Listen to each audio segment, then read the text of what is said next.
Praise the Lord दोस्तों, हमारे channel Jesus my saviour 11 पर आपका स्वागत है, जहां हम बाइबल की ऐसी कहानियां सुनाते हैं जिन्हें हर कोई आसानी से समझ सकता है।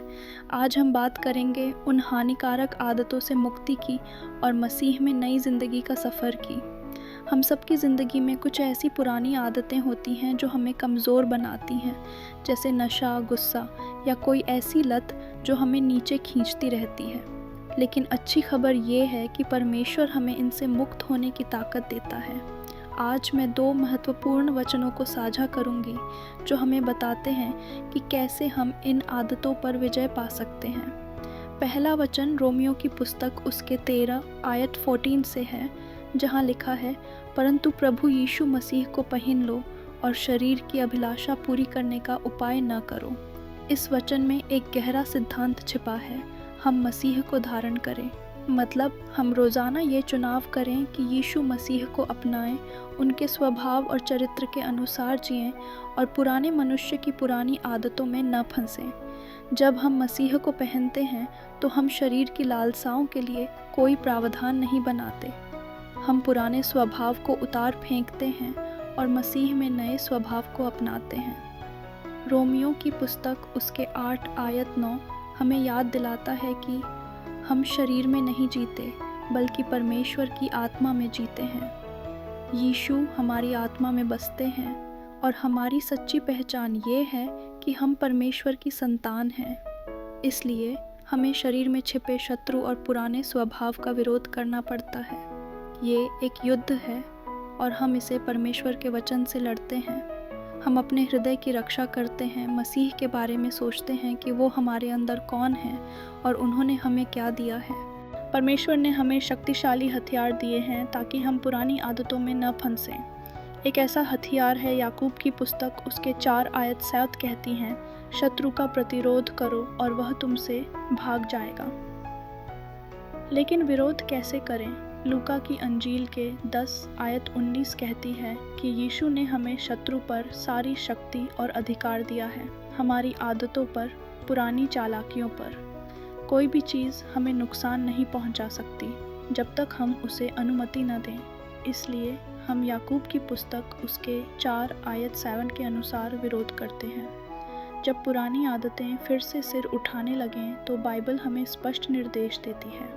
कुलुस्सियों की पत्री के 3 आयत 1 से 3 तक में लिखा है, जब से तुम मसीह के साथ नए जीवन में जी उठे हो तो स्वर्ग की वास्तविकताओं पर अपनी दृष्टि टिकाओ। मसीह परमेश्वर के दाहिने हाथ पर सम्मान के स्थान पर बैठा है। स्वर्ग की चीज़ों के बारे में सोचो, पृथ्वी की चीज़ों के बारे में नहीं। स्वर्ग की वास्तविकताएं क्या हैं? मसीह में हमारी विरासत, उनका स्वभाव, चरित्र, उनकी प्रतिज्ञाएं।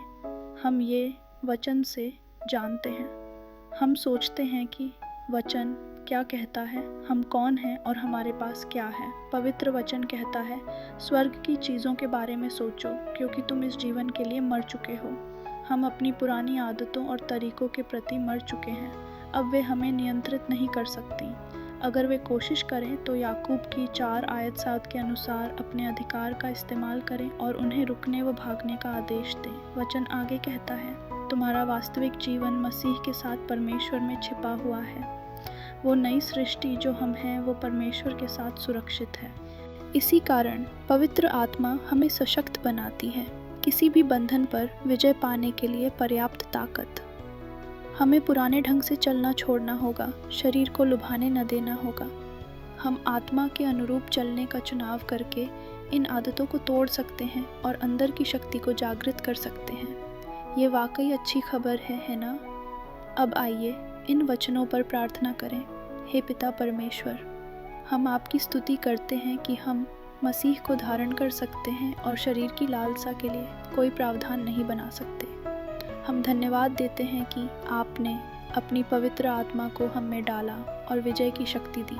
हे प्रभु, हम स्तुति करते हैं कि हम इन आदतों और पुराने तरीकों के विरुद्ध आपके अधिकार का इस्तेमाल कर सकते हैं। हम शत्रु का विरोध करेंगे और वह यीशु के नाम पर भाग जाएगा। यीशु, हम आपकी तारीफ़ करते हैं कि आपने हमें शत्रु की सारी शक्ति पर अधिकार दिया है और कोई चीज़ हमें हानि नहीं पहुंचा सकती। हे पिता, हम धन्यवाद देते हैं कि हम स्वर्ग की वास्तविकताओं, आपके वचन की प्रतिज्ञाओं और पवित्र आत्मा की शक्ति पर मन लगा सकते हैं। इससे हम आत्मा में चल सकें, उसके मार्गदर्शन में रहें और शत्रु की सारी शक्ति पर विजय पा सकें। हे पिता, हम स्तुति करते हैं कि यीशु पिता के दाहिने हाथ पर विराजमान है और हमें ईश्वरीय जीवन जीने के लिए हर आवश्यक चीज़ से सशक्त किया है। आज हम पुरानी आदतों को तोड़ने का चुनाव करते हैं।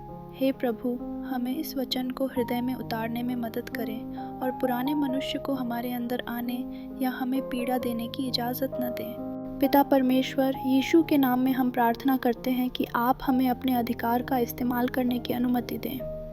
दुश्मन के हर हमले को रोकें और ये एहसास दिलाएं कि वो पुराना व्यक्ति, वे आदतें और पुराने तरीके, ये हम मसीह में नहीं हैं।